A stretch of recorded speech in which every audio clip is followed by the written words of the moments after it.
New York جیسے شہر میں ہی شاید آپ ایک ایسا فنکار ڈھونڈ پائیں جو ایک امریکی مسلمان ہو اور آئرلینڈ اور ایران جیسے ملکوں سے تعلق بھی رکھتا ہو۔ میں ان تمام ثقافتوں کا نمائندہ ہوں جن کا مجھ سے تعلق ہے۔ ان کا نام تو سائرس میکگولڈرک ہے، لیکن جب وہ امریکی طرز کی ریپ موسیقی کرنے کے لیے اسٹیج پر آتے ہیں تو ان کا نام رسکو خان ہو جاتا ہے۔ میں رسکو خان ہوں، لیکن مجھے ہر شخص میں رسکو خان نظر آتا ہے، ایک ایسا نوجوان جو اس بڑے شہر میں اپنے آپ سے اور دوسری طاقتوں سے لڑ رہا ہے۔ رسکو خان نیو یارک کی کولمبیا یونیورسٹی کے طالب علم ہیں اور 5 وقت کی نماز بھی ادا کرتے ہیں۔ میں یہ کوشش کرتا ہوں کہ لوگ مجھے اسلامی ریپر نہ کہیں بلکہ مسلمان ریپر کے طور پر جانیں۔ میں اپنے عقیدے کو چاہتا ہوں اور امریکہ میں ایک مسلمان کے طور پر عزت سے رہتا ہوں۔ نیو یارک مختلف ثقافتوں کا گڑھ ہے جہاں ہر کسی کی طرح مسلمانوں کے لیے بھی پھلنے پھولنے کی پوری گنجائش ہے۔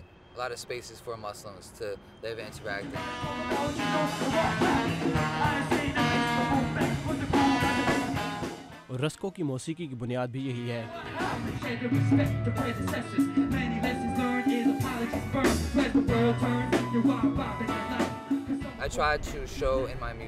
میری موسیقی کی بنیاد اس بات پر ہے کہ ہم سب انسان ہیں، ہم سب ایک طرح کی چیزیں چاہتے ہیں۔ ایک مسلمان کے طور پر اور کسی بھی عقیدے کے پیروکار کے طور پر یہ ضروری ہے کہ ہم سمجھیں کہ ہمارے فیصلے ہی صحیح اور غلط کی بنیاد ہیں، اور انہی چیزوں کو موسیقی میں بیان کیا جائے تو لوگ جلدی سمجھیں گے، کیونکہ موسیقی لوگوں کو قریب لاتی ہے، دور نہیں کرتی۔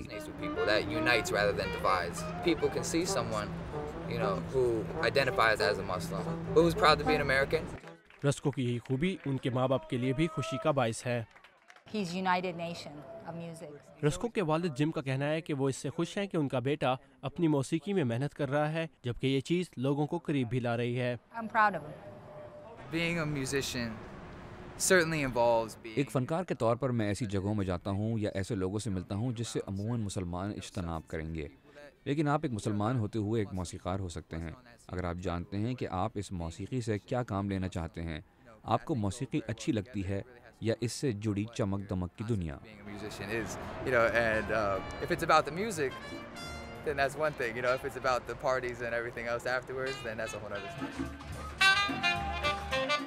رسکو کے لیے چمک دمک نہیں بلکہ موسیقی سے ان کی محبت ہی ان کا سرمایہ ہے۔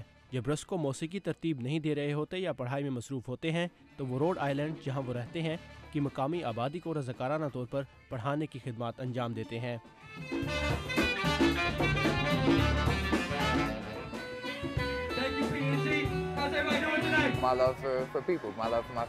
میرا خاندان، دوست احباب، کام اور پڑھائی ہی میری زندگی ہے۔ میں خوش نصیب ہوں کہ مجھے اپنے کام سے محبت ہے اور اس نے مجھے بہت مصروف بھی رکھا ہوا ہے، لیکن مجھے کوئی شکایت نہیں کیونکہ مجھے یہ سب پسند ہے۔